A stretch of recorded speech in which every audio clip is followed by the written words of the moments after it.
Ngayong magpapasko, paniguradong uso na naman ang mga pasyalan. Kung wala pa kayong naiisip na puntahan, abay mayroong bagong bukas na Christmas attraction sa Taguig. Para bigyan ng mukha ang balita, Mobile Journal, Francis Rivera. Swak na pasyalan ba ang hanap nyo ngayong nalalapit na Kapaskuhan? Meron yan dito sa Taguig. Patok sa mga chikiting at magbabarkada ang 8 hectares na theme park na ito sa Lower Bicutan, Taguig City. Naghahanap po kayong libreng pasyalan, dito lang nyo po matatagpuan sa Taguig City, ang pinakamalaking Christmas park dito sa Pilipinas. Ang tema ng pasyalan, European Carnival. May mga higante, circus at games.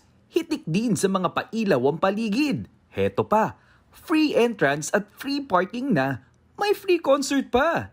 May mga first aid station din at mga polis na rumoronda, kaya safe na safe ka talaga. At pwedeng mag-food trip dito. Maging mga nagnenegosyo dito, believe daw sa ganda ng parke. Kasi talagang yearly inaabangan namin siya.